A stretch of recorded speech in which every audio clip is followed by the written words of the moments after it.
Hello viewers, I am Deepti. Now I am going to solve section B for ICSE class 10 physics paper improvement examination for the year 2026. Section B, question number 4. Rohit is traveling by a car through a highway on a hot summer afternoon.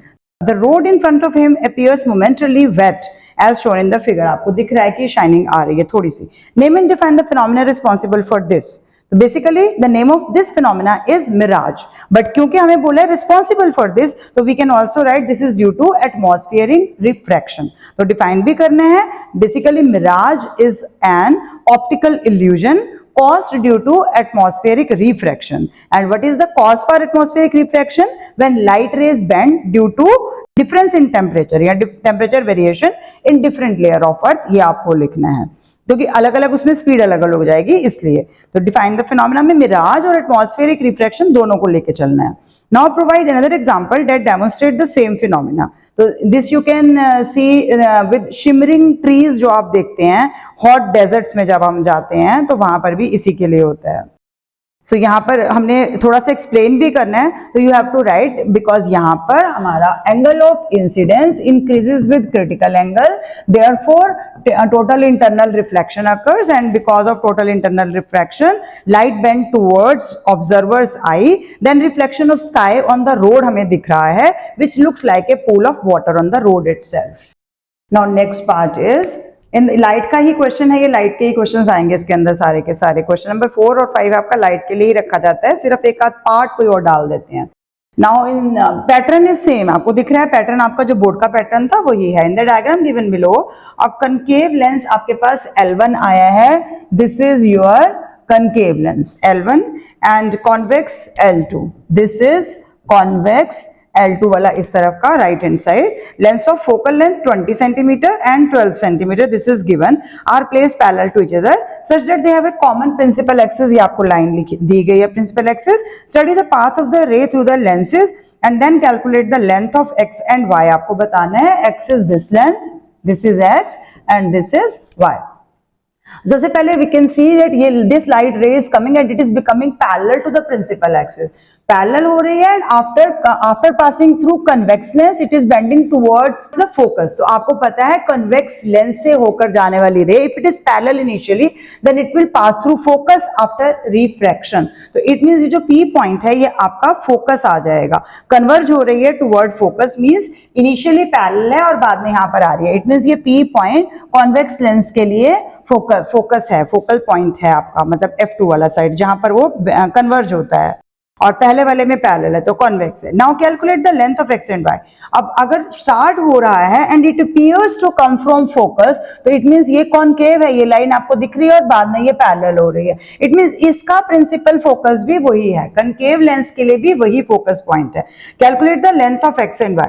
अब length आपके पास x और y की हमने अलग अलग निकालनी है. तो पहले हम लेंस 1 का ले लेते हैं, यानी कि लेंस 1 का प्रिंसिपल P पॉइंट तक, यानी ये टोटल डिस्टेंस जो है ये कितना है. तो L1 से P तक, L1 टू P पॉइंट तक आपके पास क्या आ जाएगा.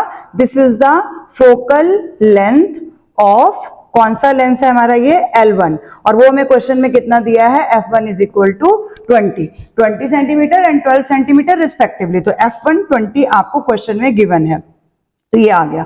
अब L2 से लेकर अगर हम P तक का डिस्टेंस लेंगे तो ये आपका क्या हो जाएगा, फोकल लेंथ ऑफ L2, यानी कि L2 जिसकी आपको कितनी दी गई है फोकल लेंथ क्वेश्चन के अकॉर्डिंगली दिस इज 12 सेंटीमीटर. तो 12 में से अगर हम इस 20 में से इस 12 को सब्ट्रैक्ट कर देंगे तो आपके पास ये डिस्टेंस आ जाएगा. इट मींस ये total 20, this total distance is 20 और ये हाफ डिस्टेंस जो है वो आपके पास y जो है वो 8 आ रहा है. तो उस तरफ का हमारा 12 गया कॉन्वेक्स लेंस के लिए. F2 L2 मतलब हमने इसको माना ना 12, तो 12 हमारे क्वेश्चन के हिसाब से x is equal to 12 centimetre है. तो टोटल x प्लस y मिलाकर इट इज गिवन दैट 20 है. तो फिर आपके पास y कितना निकल गया, माइनस करेंगे 20 माइनस 8 तो 8 सेंटीमीटर आ जाएगा. तो y का आंसर 8 है और x का आंसर 12 सेंटीमीटर है. Next is define point P with respect to concave lens L1। Concave lens के लिए ये क्या बन जाएगा, ये पॉइंट कॉन्केव लेंस के लिए फर्स्ट फोकल होगा, first principle focus of L1। First जरूर लिखना है क्योंकि आपको दिख रहा है कि वहां से आ रहा है, तो F1 माना जाएगा उसके लिए, ये लेंस 1 के लिए यानी कॉन्केव लेंस के लिए। Now next question is in an experiment to find the refractive index of glass if yellow light is replaced by green light। तो विबग्योर में देखो येलो और ग्रीन में क्या डिफरेंस है। Yellow light is replaced by green light, then how will the refractive index of glass change and give a reason for the support of your answer। आपको पता है कि mu is inversely proportional to lambda, mu और lambda wavelength आपस में inversely proportional है। तो अब इसमें किसका लैम्डा क्या है, लैम्डा ग्रीन और लैम्डा दूसरा कलर हमें येलो दिया गया है, तो which is greater, lambda yellow. आपको पता है विबग्योर में लैम्डा उसका ज्यादा होता है, तो refractive index of glass change हो जाएगा। क्या चेंज आएगा, इट विल इंक्रीज। अगर हम लाइट को रिप्लेस करेंगे तो इंक्रीज हो जाएगा, क्योंकि शॉर्टर वेवलेंथ होगी तो शार्प बेंडिंग होगी येलो लाइट के लिए, तो रिफ्रैक्टिव इंडेक्स हमारा यहाँ पे इंक्रीज आ जाएगा। Next is what is the value of angle of deviation when light rays fall normally on the surface during refraction। तो नॉर्मली आपको पता ही है जब हम नॉर्मली लेते हैं तो I 0 होता है, R भी 0 होता है, तो एंगल ऑफ डेविएशन उस समय के लिए क्या हो गया, कुछ भी नहीं, अनडेविएटेड रे है तो एंगल ऑफ डेविएशन भी 0 है, लेकिन डिग्री नहीं लगाना भूलेंगे। Is it possible to have a critical angle of water with respect to glass. क्या हो सकता है क्रिटिकल एंगल, तो first of all we have to remember in our mind कि what is the definition for critical angle, when the light ray is bending from a denser medium to a rare medium. अगर आपको याद है तो water की density कितना लेते हैं, वाटर का रिफ्रैक्टिव इंडेक्स हम 1 पॉइंट एग्जैक्टली वैल्यू का कोई नहीं है, 1.33 होता है, और ग्लास के लिए अप्रोक्सीमेटली 1.5 हम लेते हैं। तो इट मींस यहाँ पर लाइट जो है वो कहां से कहां ट्रेवल कर रही है, वाटर से ग्लास, यानी कि लेस डेंसर से, मतलब रेयर से डेंसर की तरफ जा रही है। तो क्रिटिकल एंगल के लिए डेंसर से रेयर जाना चाहिए था, because light must travel from optically denser to optically rare medium. Water is less dense, water की डेंसिटी कम है as compare to glass, so no critical angle will be formed when light will travel from water to glass. This way we have to frame the statement. तो इसमें answer आपके पास आ जाएगा no, क्योंकि possible नहीं है। Now coming to question number 5, glass slab का question है। White light through a rectangular glass block जा रही है, ना सिर्फ जा रही है बल्कि यहाँ पर स्प्लिटिंग भी दिखाई गई है, AB सरफेस पे भी स्प्लिटिंग यानी डिस्पर्जन हो रहा है, और DC पे भी। तो यही आपका क्वेश्चन भी है इसके अंदर कि क्या शो किया गया है। इसमें क्वेश्चन की स्टेटमेंट ही है, name the two phenomena taking place on the surface AB surface पे। पहला तो आपको पता ही है, light is entering from one medium to another, यानी कि एयर से ग्लास में जा रही है, तो first phenomena here is refraction. तो रिफ्रैक्शन तो हम भूल ही नहीं सकते क्योंकि ग्लास स्लैब के थ्रू हम रिफ्रैक्शन ही पढ़ते हैं, बट दूसरा इसमें लाइट की स्प्लिटिंग भी दिखा दी। It mean second phenomena is dispersion here, क्योंकि white light is getting splitted into 7 colour. VR लिखने का मतलब है वायलेट से लेकर रेड तक सारे कलर्स हैं। Now, with a reason state whether one can see these colors when seen from the other surface। कौन सा है, DC से देख रहे हैं, तो आपके पास कलर्ड रेज तो आ ही रही हैं।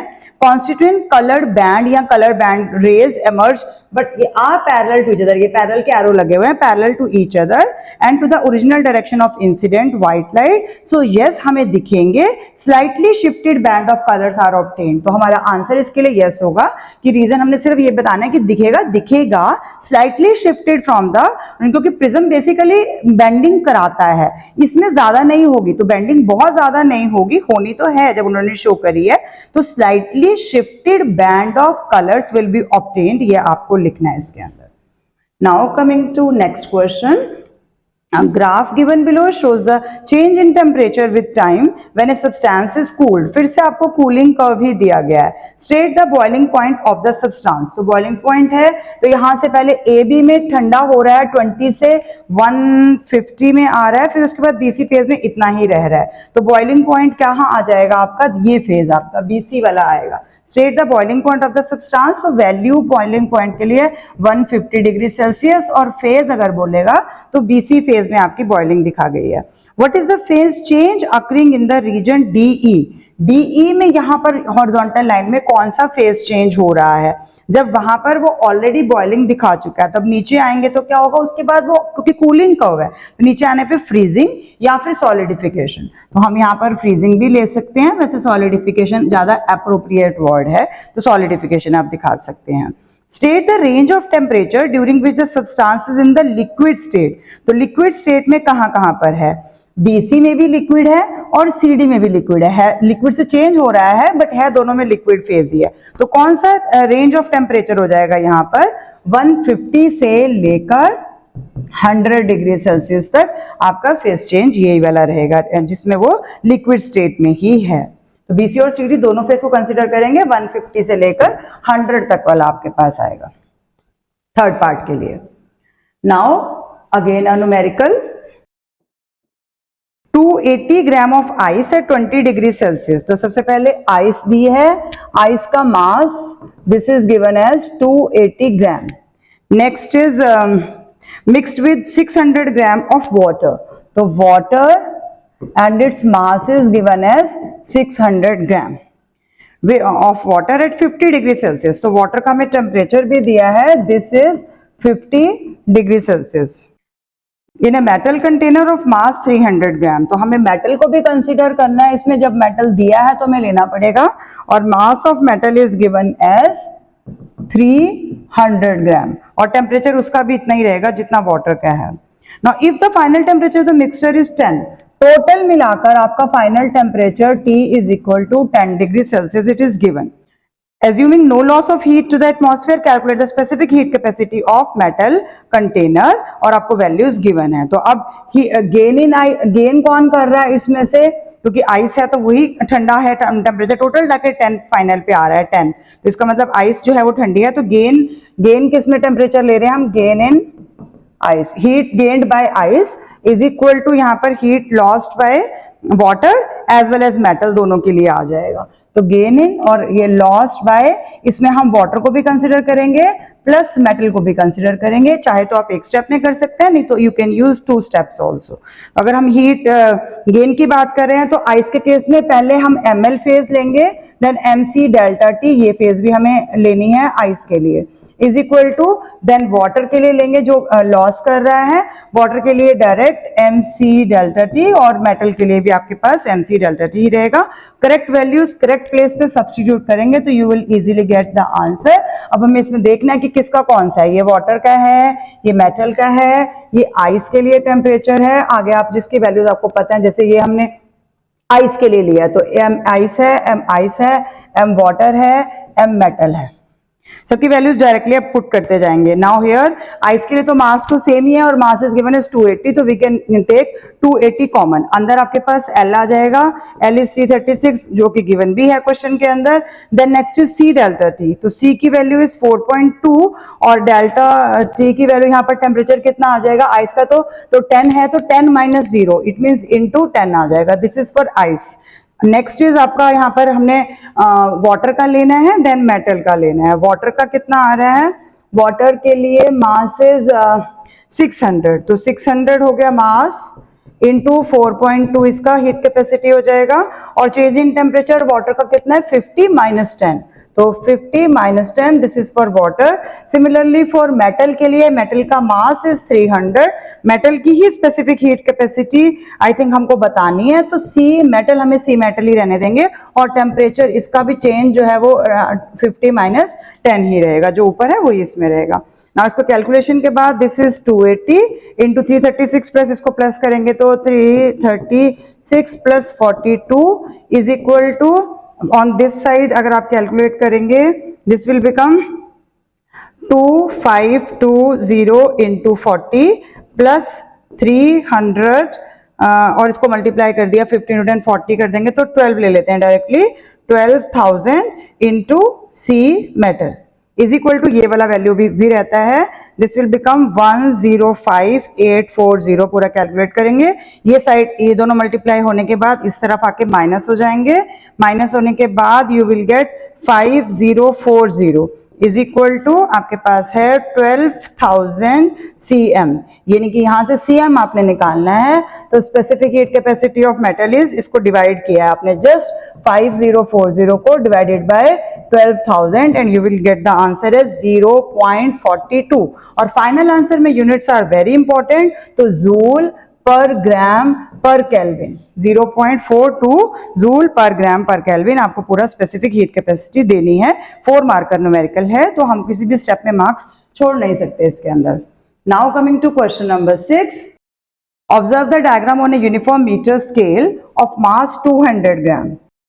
प्रिंसिपल ऑफ मोमेंट पे हम दोबारा आ गए हैं। मास 200 ग्राम है जो कि सेंटर में ही होता है, आपको पता है। डायग्राम वैसे भी गिवन है, डायग्राम में this is 0, this is centre, this is 100, 0, 50 पे सेंटर ऑफ ग्रेविटी एंड 100, क्योंकि यूनिफॉर्म जब आ गया तो यूनिफॉर्म मीन्स उसकी सेंटर ऑफ ग्रेविटी सेंटर पे है, जिसपे उसका मास जो कि 200 GF है वो लाई कर रहा है। On left hand side this is 100 GF, on right hand side this is 200 GF। तो सबसे पहले देखेंगे ये क्या आ रहा है हमारा क्लॉकवाइज मूवमेंट, और on this side this is anti clockwise movement. Now coming to the question, weights are suspended from its ends at which marking will the ruler be balanced. कहां पर जाकर वो बैलेंस होगा, हमें ये पता नहीं कि कहां बैलेंस होगा, तो हम ये तो सपोज कर सकते हैं कि इस तरफ हैवी है 50 से ये 200 और 100, तो इसमें थोड़ा सा इस तरफ जाएगा क्योंकि ये साइड छोटी होगी। तो हम लेट कर लेते हैं कि इस पॉइंट एक्स पे इसका बैलेंस पॉइंट है, तो let the scale will be balanced. आप पूरी लाइन लिखेंगे, balancing point is x on the heavier side. तो हेवियर साइड मीन्स हमारा इसके डायग्राम के हिसाब से ऑन द राइट साइड पे हमने x को लिया, आप हेवियर भी लिख सकते हैं। तो यहाँ पर अब anti clockwise moment is equal to clockwise moment, दोनों चीजें लेनी है आपने। एंटी क्लॉकवाइज में आपका कौन सा जा रहा है, दिस साइड, इट मीन्स 100 का मास है इसके ऊपर, और डिस्टेंस कितना आ जाएगा एंटी क्लॉकवाइज मोमेंट के लिए, हमें दोनों लेने हैं ये वाले साइड के, क्योंकि हमने x को लिया है तो x वाला भी, ये वाला डिस्टेंस भी हमारा एंटी क्लॉकवाइज में ही जाएगा, x भी हमने उस साइड में लिया है, इसलिए 100 इंटू एक्स का लेंगे, तो x का तो हमने क्योंकि पॉइंट ही माना कि बैलेंस हो रहा है, तो x तो -0 हो गया, प्लस जब हम 200 वाला लेंगे इट विल बिकम x -50, यहां से यहां तक का distance x -50 is equal to, जब हमने क्लॉकवाइज वाला लिया इट मीन्स 200 हो गया इंटू 100, यहां पर है 100 से लेकर ये डिस्टेंस, यानी कि 100 माइनस x हो गया। नाउ इसको सॉल्व करिए, तो 100 इंटू एक्स -0 तो x ही आ जाएगा, 100x हो गया, प्लस दिस स्टेप पे आपका 200x है और -1000 आ जाएगा। नेक्स्ट इज, इसको करेंगे तो 20,000 माइनस 200x, अब इसको एक साइड में ले जाएंगे क्योंकि माइनस का इधर आके 300x हो जाएगा। अच्छा, ऑलरेडी 300 है यहाँ पे, 300 और ये भी 2 भी इस तरफ, दिस 100 एंड 200 300 एंड प्लस ये वाला भी 200 इस साइड में आ जाएगा। 200x इज इक्वल टू ये 20,000 और ये भी उधर जाएगा, ये 10,000 आएगा, तो it will become 30,000। Now x is equal to 500 आ रहा है, 30,000 डिवाइडेड बाय 500, तो 2 जीरोस कैंसिल हो जाएंगी और आपके पास आंसर कितना आएगा, 5 6 30, तो 60 हो गया, 60 सेंटीमीटर, यानी कि 50 से राइट हैंड साइड में ही है, और इस पॉइंट पे जहां पर 60 सेंटीमीटर है वहां पर we can balance this. Next, second part is a constant force F acts on a horizontal uniform ruler AB at point A. AB ruler है जिसपे A पॉइंट पे कांस्टेंट फोर्स लगाया जा रहा है on a horizontal uniform ruler AB at point A. Now case 1 है the ruler is pivoted at the end B, और case 2 है ruler is not pivoted, in which case is the moment of force greater, case 1 में या case 2 में। तो आपको दिख तो रही है कि केस 1 में ग्रेटर है, फिर रीजन में आपने देना है कि केस 1 में ग्रेटर क्यों है, क्योंकि केस 1 में आपके पास रूलर पाइवोटेड है, बी पॉइंट पे पाइवोटेड है, इस पॉइंट पे इसका फल्क्रम है बी पॉइंट पे, तो मैक्सिमम रोटेशनल इफेक्ट आएगा वहां पर।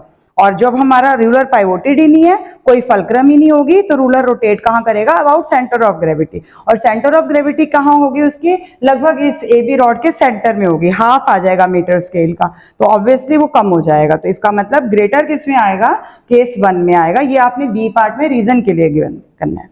इन which case does the ruler exhibit both translational भी है और रोटेशनल मोशन भी है साइमल्टेनियसली, तो वो आपका केस 2 में आएगा, क्योंकि ट्रांसलेशन मतलब लीनियर जिसको हम सीधा कहेंगे, और रोटेशनल भी थोड़ा सा रोटेट भी कर रहा है वो, क्योंकि पाइवोटेड नहीं है इस केस में, इसलिए तो आप केस 2 के लिए लिखेंगे।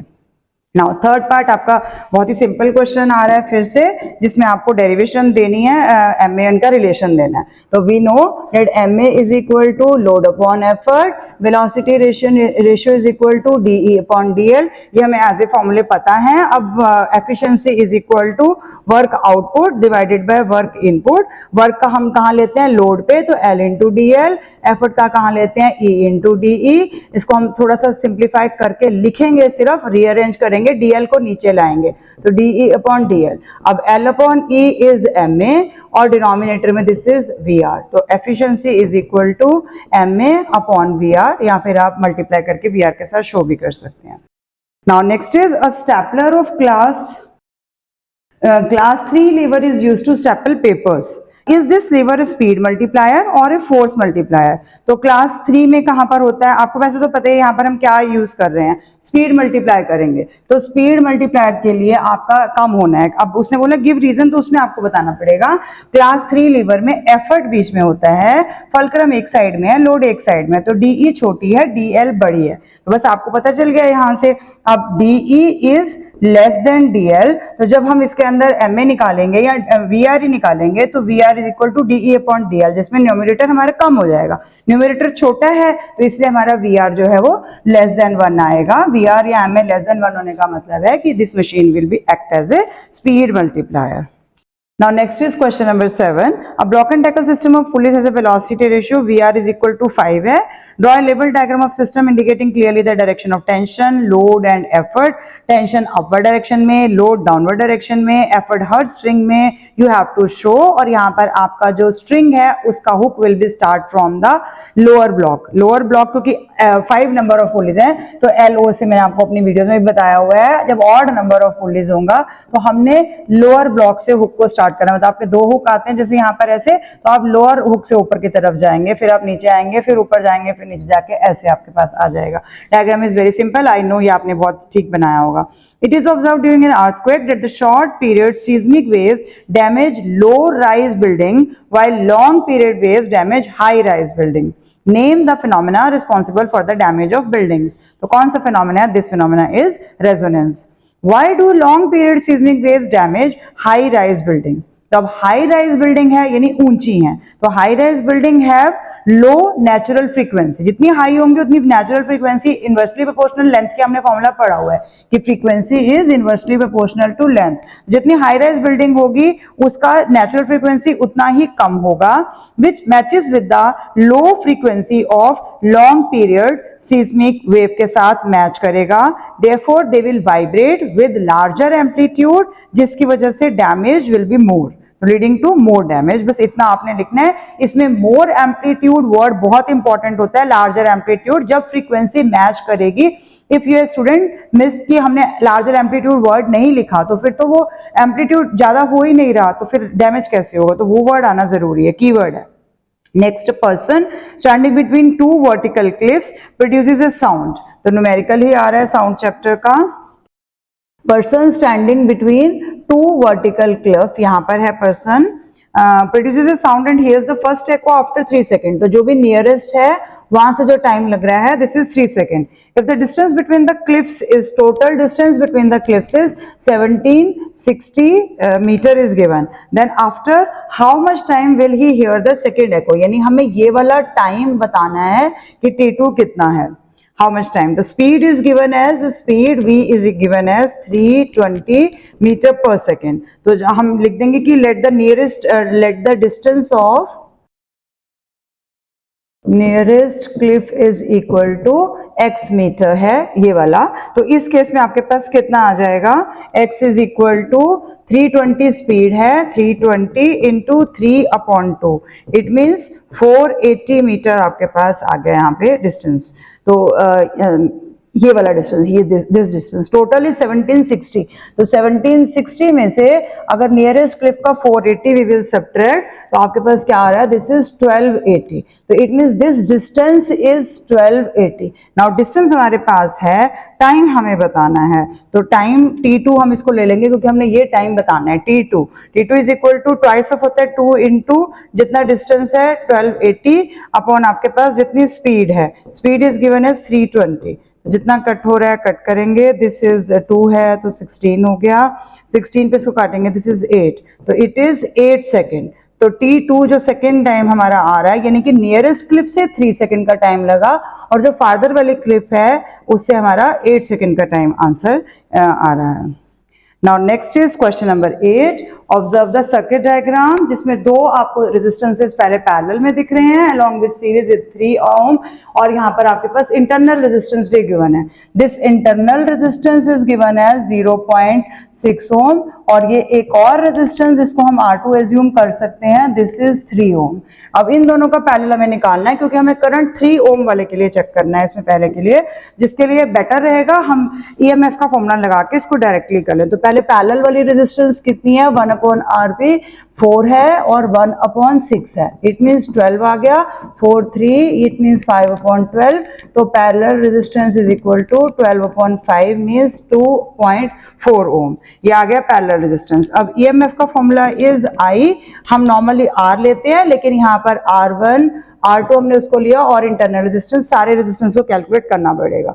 दिए हुए हैं हमें, ऑलरेडी आ चुके हैं आपके पास आंसर में, और हमें देनी किसकी वैल्यू है, करंट की देनी है। EMF हमारे को EMF is given as 6 volt, वो क्वेश्चन में ही गिवन है, तो EMF 6 ऊपर आ गया, और ये सब नीचे डिनोमिनेटर में आ जाएंगे।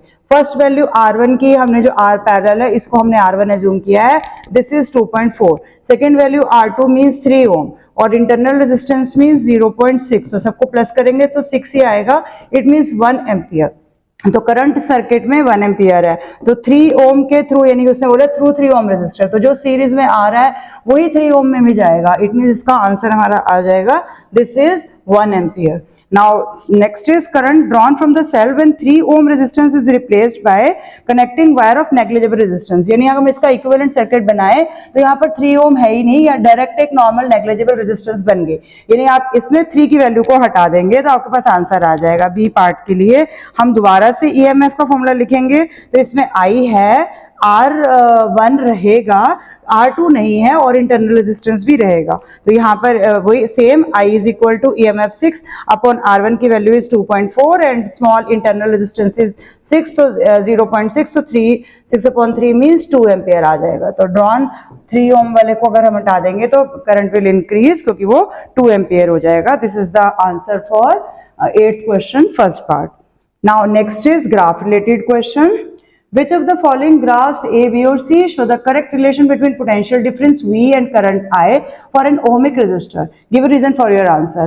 डायरेक्ट प्रोपोर्शनैलिटी होती है, ये डायग्राम ठीक है, but it is not starting from origin. तो हमने पढ़ा हुआ है कि ओमिक रेजिस्टर में क्या होता है, इट ऑलवेज स्टार्ट फ्रॉम 0 0, यानी ऑरिजिन से स्टार्ट होना चाहिए। Given example of ohmic resistor, वहां पर given reason for your answer भी है। तो V और I की डायरेक्ट प्रोपोर्शनैलिटी है, this we know, this is Ohm's law, लेकिन straight line passing through origin यहाँ पर जरूरी था, तो वहां पर रीजन में आप लिखेंगे only C diagram is correct, because only this line is passing through origin and showing the direct proportionality between potential difference and current drawn. Now give an example of an ohmic resistor. इसमें बहुत सारे multiple answers correct हो सकते हैं। All metallic conductors, that is आपके पास silver, aluminium, iron, copper etcetera सारे ohmic हैं। नाइक्रोम या फिर कॉपर सल्फेट का सोल्यूशन विद कॉपर की ही इलेक्ट्रोड्स, हमें कांस्टेंट टेम्परेचर वर्ड मेंशन कर देना है, बिकॉज वी नो कि क्या लिमिटेशन होती है ओमिक रेजिस्टर्स की, कि at constant temperature they will follow Ohm's law. तो जो भी आप लिखे उसमें एट कांस्टेंट टेम्परेचर ये वर्ड डाल दें, और बाद में आपको बाकी सारे आपने लिखे दिए हैं कि ऑल मेटेलिक कंडक्टर में आप किसी का भी नाम ले सकते हैं। Now third part, Ravi wants to install a fuse to the circuit of an oven and wants to control the oven from 2 different locations. ये आपको दिख रहे हैं, 2 switches हैं shown below in the circuit diagram which he used. Now which one of the two, A or B, should be a live wire? अब A आपको दिख रही है कि डायरेक्टली जा रही है, C आपको यहाँ पर दिखाई देगा कि C आपकी अर्थ वायर है, क्योंकि अर्थिंग हुई है। तो अर्थ वायर से तो ओवन कॉइल वर्क नहीं कर रहा होगा, तो इट मींस यहाँ पर आपका जो बी से सर्किट के थ्रू जा रहा है, तो बी जो है वो काम कर रहा है। उसने बोला है fuse to a circuit of an oven and wants to control the oven from 2 different location. तो इट मींस बी से करंट आ रहा है, बी से एंटर हो रहा है, इट मीन आपको यहाँ पर देना है कि B should be live wire, और आपको रीजन भी देना है। तो रीजन में switch must always be connected to the live wire so that when off तो हमने जब उसको ऑफ किया तो oven should not be at high potential, यानी कि path of wire B जो है वो इसमें करेक्ट दिखाया जा रहा है। Now, in the event of an overload, will the fuse serve its purpose? अगर ओवरलोड हो जाएगा तो फ्यूज का पर्पस क्या होता है कि सर्किट को सेफ कर देना, सेफ गार्ड करना। तो यहाँ पर क्या करेगा? It defeats the main purpose of the safety of user. Fuse का पर्पस क्या था? हमारी यूजर सेफ्टी। तो it defeats the main purpose, वो नहीं कर पाएगा, क्योंकि if we touch live wire, ये जो भी पर्सन है वो लाइव वायर को टच कर रहा है और वो live wire by chance oven की बॉडी को टच कर रही है, तो if the live wire touches the body of oven तो it will be dangerous for the user, fatal shock can happen. So earth wire will not trip the power. यहाँ पर earth wire है ना, earth wire के उस पर यहाँ पर फ्यूज लगा दिया आपने, अर्थ वायर में फ्यूज लगाने का क्या फायदा? अर्थ वायर ट्रिप ही नहीं करेगी। तो earth wire will not trip the power of the oven, so the body can give मतलब body of oven can give the fatal shock. तो ये हम इसके अंदर लिखेंगे।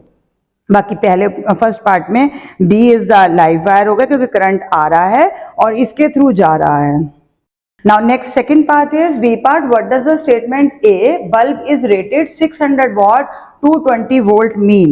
तो if bulb is connected to proper 220 volt अगर हमने बल्ब को दिया है then electrical supply it will consume 600, क्योंकि 600 watt लिखा है, it will consume 600 joule of electrical energy per second, or you can also write power consumed by this bulb is 600 watt when it is given 220 volt। पूरी proper supply आ रही है and it will work more efficiently at this given voltage means 220 volt। तो statement को थोड़ा सा आपने जो दिया हुआ है उसी को एक्सप्लेन करना है। Now coming to question number 9, here also numerical is there and two bulbs are given rated 40 watt and 12 volt each। दोनों के ही सेम वो है, पर हम कन्वीनियंस के लिए B1 और B2 इनको ले लेते हैं। Now calculate the resistance of a bulb। सबसे पहले सिर्फ आपको रेजिस्टेंस ही बतानी है। In this case power is given as 40 watt and voltage is given as 12 volt। Now power का formula we know that V square upon R होता है, so here we have to give R, it means V square upon P। तो R is equal to V means 12, square means 12 into 12 upon P means 40। इसको cut करेंगे तो you will get 18 by 5, it means this is 3.6 ohm। तो resistance of the bulb is 3.6 ohm। ये एक की आ गई, एक बल्ब की आ गई। Now calculate the resistance, first part के लिए हो गया। What is the total power consumed by the circuit when S1 is closed? अगर इसमें से हमने S1 को क्लोज कर दिया है और S2 और S3 दोनों ओपन है, तो S1 को जब आप क्लोज करोगे तो इट मींस क्या हो जाएगा? दोनों जो बल्ब है वो आपस में क्या आ जाएंगे? सीरीज में आ जाएंगे, क्योंकि S1 क्लोज है। तो पहला फर्स्ट केस ले रहे हैं, S1 is closed, तो it means B1 and B2 are in series. Series में आने का मतलब क्या हो गया? टोटल रेजिस्टेंस इंक्रीज हो जाती है। तो एक बल्ब की 3.6 है तो दोनों बल्ब की ऐड होके इट विल बिकम 7.2 ओम आ जाएगा। तो अब उसने पूछा क्या पावर कंज्यूम कितनी हो जाएगी? तो power is equal to V square upon R। V means वही हमने अभी ऊपर भी किया 12/12, लेकिन यहाँ रेजिस्टेंस क्या हो गई? 7.2। तो इट मीन्स अब कैलकुलेट करोगे, 0 लगा दो, 12 6 and 6 2, it means 20 what is the power consume. तो फर्स्ट पास में when S1 is closed answer is 20 watt। Second part में when S1 is open and S2 and S3 are closed, S2 and S3 are closed, it means ये दोनों आपस में parallel में आ जाएंगे। In second part they B1 and B2 are in parallel। तो when B1 and B2 are parallel to each other, it means दोनों को क्या मिल रही है? पैरेलल में सेम वोल्टेज होती है, सीरीज में सेम करंट होता है, पैरेलल में सेम पोटेंशियल डिफरेंस मिल रहा है। तो पावर कितनी हो जाएगी? एक बल्ब की 40 है, दोनों बल्ब को मिलाकर 40 यानी कि आपके पास 80 वॉट पावर आ जाएगा इस केस में। अगर आप इसको इस तरह से सिंप्लीफाई नहीं करना चाहते तो आप इसका दूसरा मेथड भी ले सकते हो कि पैरेलल में रेजिस्टेंस कितनी हो गई? आर पैरेलल आपकी हाफ हो जाएगी। तो 3.6 का हाफ मीन्स 1.8 आ गए, 1.8 आ जाएगी, तो उसके हिसाब से भी आप पावर निकाल सकते हो। तो power is equal to V square means 12 into 12 upon R, इस केस में 1.8 हो जाएगा। इसको भी आप सॉल्व करेंगे तो you will get the same answer 80 watt. 40 plus करेंगे तब भी वही रहेगा। तो सेकेंड पार्ट में answer is 80 watt, first part में आपके पास आ जाएगा 20 वाट, सेकेंड पार्ट में 80 वाट। Now next is draw a diagram showing the magnetic lines of force around the straight wire current carrying conductor. तो इसके लिए आपको बस थोड़ा सा एफर्ट करना है। एक स्क्वायर में जहां से आप वायर ले रहे हैं वहां पर कंसेंट्रिक सर्कल्स आपको शो करने हैं लाइक दिस। आप उसको डॉटेड शो करते जाओ क्योंकि इसमें मेरे शायद ये सर्कल लेगा नहीं, तो ये आपका जितना यहाँ पर थोड़े से कंसेंट्रिक सर्कल आप शो कर सकते हो। If the current is going in the downward direction तो आपको यहाँ पर clockwise he magnetic lines of force खाना है। तो इसकी डायरेक्शन के लिए हम राइट हैंड थंब रूल लगाते हैं। राइट हैंड थंब रूल में आपका नीचे जा रहा है करंट, तो आपकी फिंगर्स जो है वो क्लॉकवाइज जाएंगी। Now what will be the effect on the magnetic field if the current through the wire increases हो रहा है? Strength of the magnetic field increases, क्योंकि आपको पहले भी अभी पीछे भी क्वेश्चन में आया था मैग्नेटिक फील्ड एंड करंट की स्ट्रेंथ दोनों आर डायरेक्टली प्रोपोर्शनल। तो field lines come closer to each other, हम ऐसे भी लिख सकते हैं। So now last part of the question paper, scientists unearthed an ancient scroll for determining the age of a fossil. The process involved collecting 6C14 from the fossil and comparing it with a fresh sample. Scientists found that the ratio of these two decreased as compared to the fresh sample. Name the process. This process है, इसका नाम तो हमारे syllabus में है but इतनी detail नहीं है जितना बड़ा क्वेश्चन दिया गया है। तो वैसे पूरा question according to our syllabus नहीं है, बट हाँ कुछ पार्ट्स हैं तो हम इसको सॉल्व तो कर सकते हैं। The name of the process is carbon dating, या एग्जैक्टली लिखेंगे तो कार्बन 14 डेटिंग। तो कार्बन डेटिंग भी आप लिख सकते हैं। This process is carbon dating, book में नाम आया हुआ है यूजेस ऑफ रेडियो एक्टिविटी में। नाउ कार्बन 6C14 और 6C12 दोनों क्या है? दोनों का एटॉमिक नंबर सेम है और मास नंबर डिफरेंट है। तो these two are isotopes of carbon. Next, क्योंकि सेम एटॉमिक नंबर है और डिफरेंट मास नंबर है तो आइसोटोप्स हैं। Why did the ratio decrease in the fossil? क्यों कम हो जाता है? क्योंकि C14 जो हमने यूज किया है, C14 सेकेंड, ये वाला जो फर्स्ट हमारे इसमें आया है, ये अनस्टेबल है। तो अनस्टेबल होने की वजह से C14 इज अनस्टेबल और रेडियो एक्टिव भी है। व्हेन एन ऑर्गेनिज्म डाइज तो it stop exchange of carbon with environment. तो C14 जो है वो डिके होता रहता है कॉन्टिन्यूसली, लेकिन जो कार्बन 12 है remains constant, causing the ratio two decrease. वैसे ये क्वेश्चन मेरे अकॉर्डिंगली आउट ऑफ सिलेबस है, तो इसका मार्क्स वैसे सब स्टूडेंट्स को मिलना चाहिए कि रेशियो डिक्रीज क्यों हो रहा है। हमें ये तो पता है कि मरने के बाद कार्बन कम हो जाती है, लेकिन इतना डिटेल स्टूडेंट दे पाएगा कि नहीं, इसके लिए मैं श्योर नहीं हूं। तो कार्बन 14 डिके होता है, कार्बन 12 डिके नहीं होता है, इसीलिए रेशियो डिक्रीज होता है। This is the proper reason for this. Now complete the equation by filling the blanks. तो आपके पास x उन्होंने दे दिया है 0n1 यानी यहाँ पर एक न्यूट्रॉन है, 6C14 यानी कार्बन है और 1p1 यानी प्रोटॉन है। तो न्यूट्रॉन है और यहाँ पर प्रोटॉन है, कार्बन है आपके पास। अब इसको हमें पता नहीं है तो हम x के लिए ZXA लेके ही करते हैं, जैसे हमेशा हम करते हैं ZXA है। अब इस तरफ Z है और आपके पास 0 ऐड हो रहा है। तो अगर हम एटॉमिक नंबर की, पहले मास नंबर ले लो या एटॉमिक नंबर ले लो, तो एटॉमिक नंबर की बात कर रहे हैं तो Z प्लस न्यूट्रॉन का क्या है? 0 है, इक्वल टू उस तरफ क्या बन रहा है? कार्बन का 6 है और 1 है, तो 6 प्लस 1 कितना हो गया? 7। यानी कि इस जो भी हमने एलिमेंट लिया है इसका एटॉमिक नंबर Z जो है वो 7 आ गया। सेकेंड, अगर हम मास नंबर को कंपेयर करेंगे तो मास नंबर A है, न्यूट्रॉन का 0 and 1 ऊपर है, उस तरफ से आपके पास 14 है और 14 के साथ प्रोटॉन का भी 1 है, यानी कि 15 है। तो यहाँ पर ये कितना हो जाएगा? नहीं सॉरी, 14 इधर भी 1 है, ये 1 उधर जाएगा, 14 माइनस 1, तो A आपके पास 14 ही रहेगा। तो उसका एटॉमिक नंबर 7 और मास नंबर 14। तो आप एलिमेंट समझ ही गए होंगे ये कौन है? नाइट्रोजन। तो हमारा करेक्ट आंसर इज नाइट्रोजन 7, 14। ये आंसर आपका लास्ट पार्ट के लिए आ जाएगा। कंप्लीट द इक्वेशन में फिल इन द ब्लैंक में आपने इसको फिल करना है। With this I complete my today's video. All the solutions for physics improvement examination I have given. Now आपके ऊपर है, आप उसको चेक करना चाहते हैं तो कर सकते हैं, अदरवाइज आप अपने जूनियर्स के साथ मेरा चैनल शेयर कर सकते हैं। Thank you for watching till the end. Keep watching, sharing and subscribe to my channel. चाहे आप हायर क्लासेस में चले गए हैं। Best of luck from my side.